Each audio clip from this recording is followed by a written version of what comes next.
بسم اللہ الرحمن الرحیم۔ السلام علیکم ناظرین کرام، سیرت نبوی صلی اللہ علیہ وسلم ایک بڑا ہی دلچسپ ٹاپک ہے، اور اس ٹاپک پہ اردو زبان میں سب سے زیادہ اچھی کتاب سمجھی جانے والی وہ الرحیق المختوم ہے۔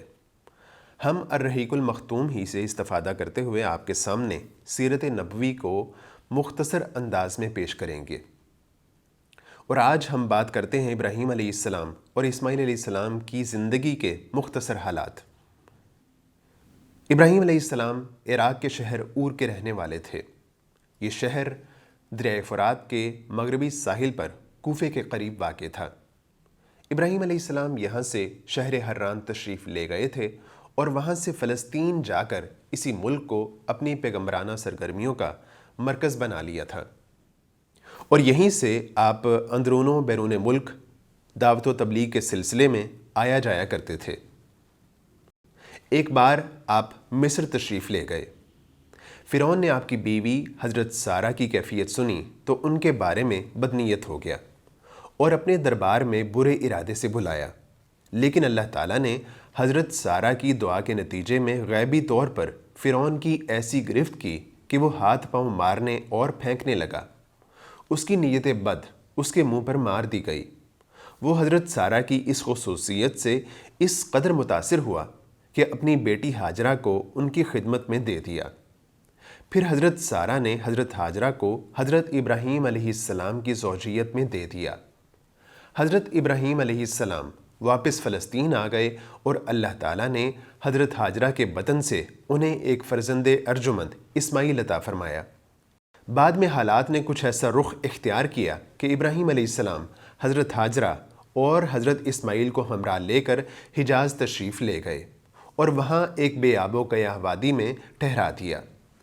اس وقت مکہ میں نہ پانی تھا نہ آدم زاد۔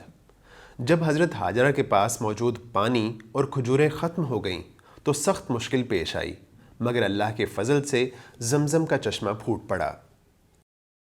کچھ عرصے کے بعد یمن سے ایک قبیلہ آیا جسے جرہم ثانی کہا جاتا ہے۔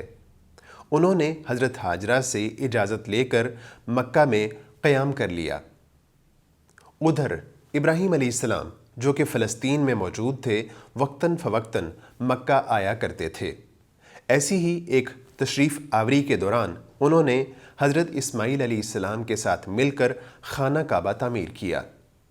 حضرت اسماعیل علیہ السلام کی شادی بنو جرہم میں ہوئی اور اللہ تعالیٰ نے ان کو 12 بیٹے عطا فرمائے، جن میں سے نابت اور قیدار کے علاوہ باقی بیٹوں کے حالات معلوم نہیں ہیں۔ ایک روایت کے مطابق عرب کے مشہور قبائل اوس اور خزرج نابت بن اسماعیل علیہ السلام کی اولاد ہی سے تھے۔ قیدار بن اسماعیل کی اولاد مکہ ہی میں پھلتی پھولتی رہی، اور نابت اور قیدار یعنی اسماعیل علیہ السلام کے بیٹے نابت اور قیدار یکے بعد دیگرے مکہ کے والی ہوئے۔ لیکن اس کے بعد ان کے نانا یعنی اسماعیل علیہ السلام کے سسر مزاز بن عمر جرہمی نے مکہ کی زمام اقتدار اپنے ہاتھ میں لے لی، اور اس طرح مکہ کی سربراہی اولاد اسماعیل سے نکل کر بنو جرہم کی طرف منتقل ہو گئی۔ مکہ میں اولاد اسماعیل کو ایک باوقار مقام ضرور حاصل رہا، لیکن اقتدار میں ان کا کوئی حصہ نہ تھا۔ بخت نصر کے ظہور سے کچھ پہلے بنو جرہم کی حالت کمزور پڑ گئی اور مکہ کے افق پر عدنان کا سیاسی ستارہ جگمگانا شروع ہوا۔ بخت نصر کے حملے کے وقت بنو عدنان بھاگ کر یمن چلے گئے، اور جب بخت نصر کا زور ختم ہوا تو عدنان کے بیٹے ماد مکہ لوٹ آئے، جہاں انہیں قبیلہ جرہم کا صرف ایک شخص جرشم بن جلحمہ ملا۔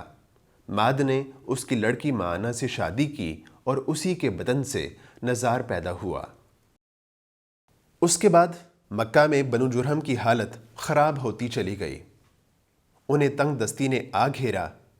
انہوں نے زائرین بیت اللہ پر زیادتیاں کرنا شروع کر دیں اور خانہ کعبہ کا مال کھانے سے بھی دریغ نہ کیا۔ بنو عدنان بنو جرہم کی ان حرکتوں پر بہت کڑتے رہے۔